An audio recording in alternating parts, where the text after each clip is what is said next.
Hello friends, education N K अड्डा में स्वागत है। दोस्तों, आज की इस वीडियो में बात करेंगे फिजिक्स प्रीवियस क्वेश्चन 1500 प्लस। आज पार्ट 4 होगा, 101 से 150 प्रश्न होगा। स्टार्ट करते हैं आज का पहला सवाल। वायुमंडलीय दबाव को मापने के लिए किस उपकरण का प्रयोग किया जाता है? इसका सही आंसर हो जाएगा option number B, barometer. Barometer का आविष्कार किसने किया था? टोरिसेली ने बैरोमीटर का आविष्कार किया था। अगला सवाल, सूर्य को देखने के लिए किस यंत्र का प्रयोग किया जाता है? इसका सही आंसर हो जाएगा ऑप्शन नंबर सी, हेलियोस्कोप। अगला सवाल, विभवांतर को मापने के लिए किसका उपयोग किया जाता है? इसका सही आंसर हो जाएगा option number D, volt meter का उपयोग किया जाता है विभवांतर को मापने के लिए। अगला सवाल, सर्किट में बिजली के प्रवाह का पता लगाने हेतु निम्नलिखित में से किस उपकरण का प्रयोग किया जाता है? इसका सही आंसर हो जाएगा ऑप्शन नंबर ए, गैल्वेनोमीटर। अगला सवाल, एक सॉफ्ट की आवर्तन गति को निर्धारित करने के लिए किसका इस्तेमाल किया जाता है? इसका सही आंसर हो जाएगा ऑप्शन नंबर बी, टोकोमीटर। अगला सवाल,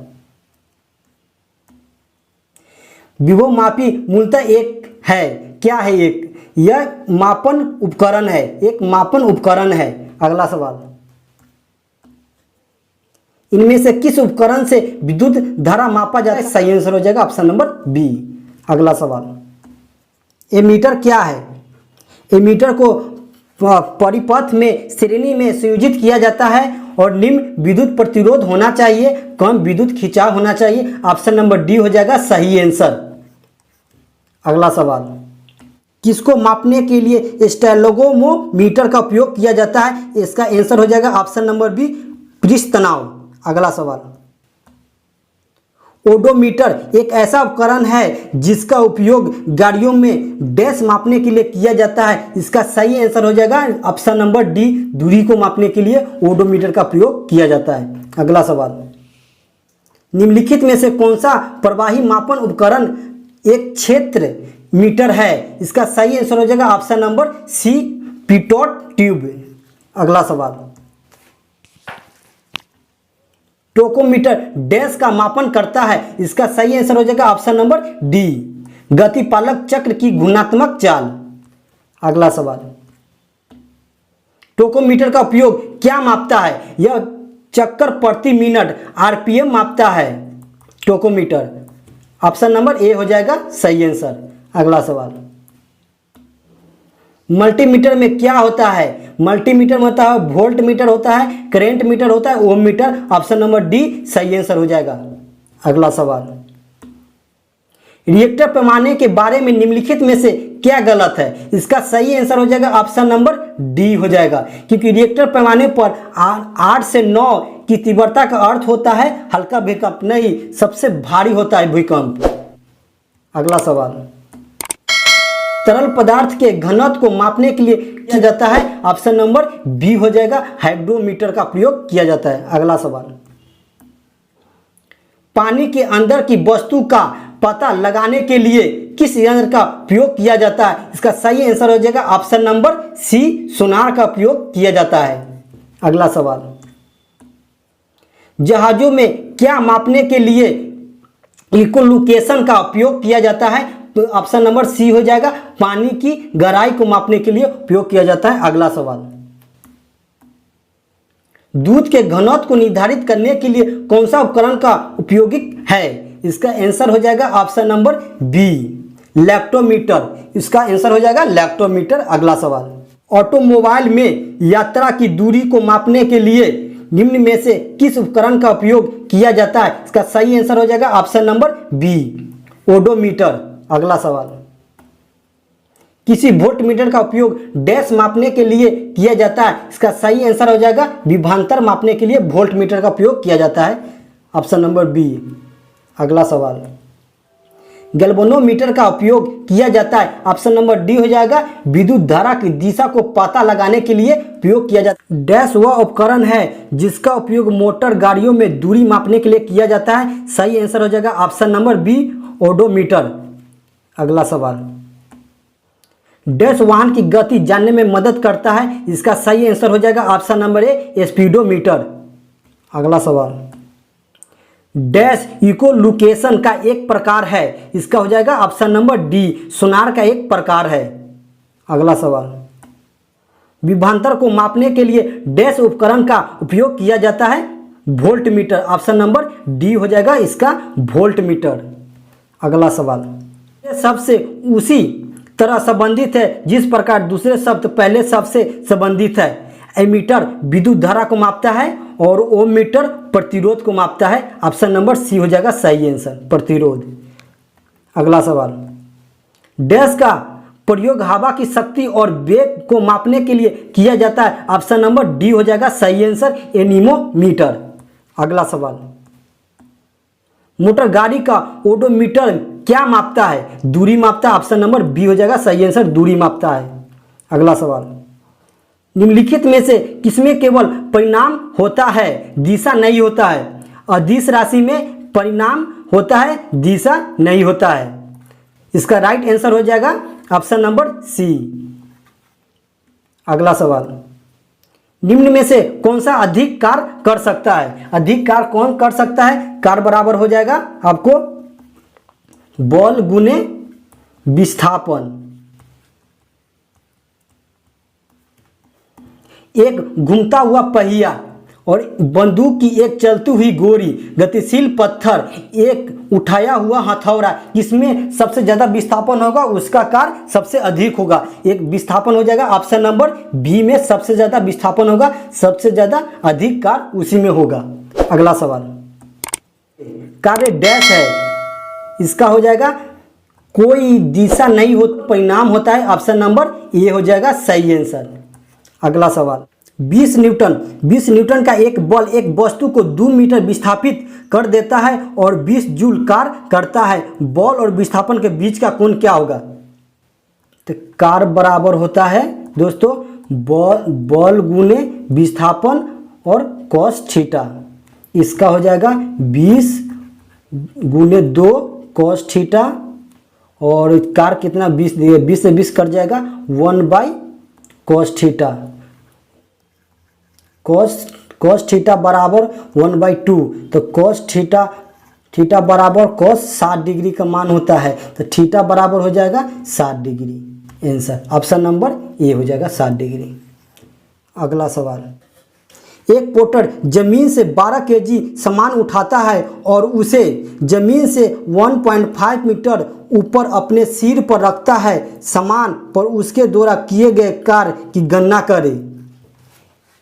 कोई भी वस्तु नीचे से ऊपर सामान रखता है और उसमें द्रव्यमान हो और मीटर हो तो कार्य क्या हो जाएगा? स्थिति ऊर्जा हो जाएगा, कार्य mgh हो जाएगा।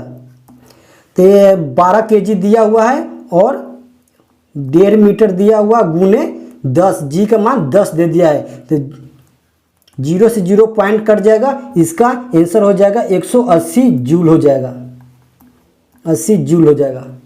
Option number C. अगला सवाल, एक हवाई जहाज 4000 मीटर की दूरी तय करता है और किया गया कार्य 20,000 जूल है, तो लागू किया गया बल कितना होगा? कार्य बराबर होता है बल गुने विस्थापन होता है। तो कार्य कितना दे दिया हुआ है? 20,000 जूल दे दिया हुआ है और दे दिया हुआ है बल पूछ रहा है ना, F गुने मीटर दे दिया हुआ 4000।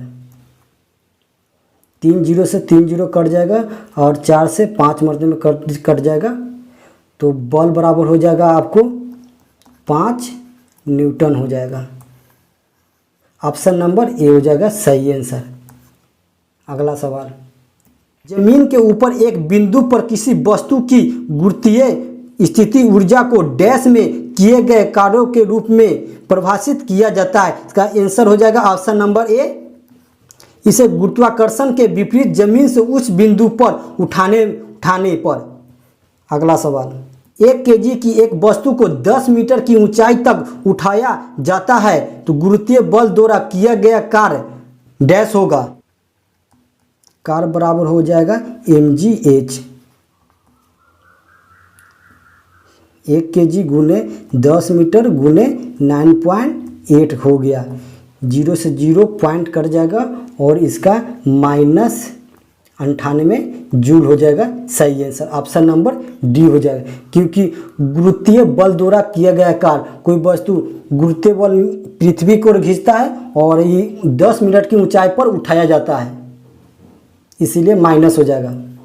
एक कूली जमीन से 20 केजी का सामान उठाता है और उसे जमीन से 2 मीटर ऊपर अपने सिर पर रखता है। सामान पर उसके द्वारा किए गए काम की गणना करें तो काम बराबर हो जाएगा mgh।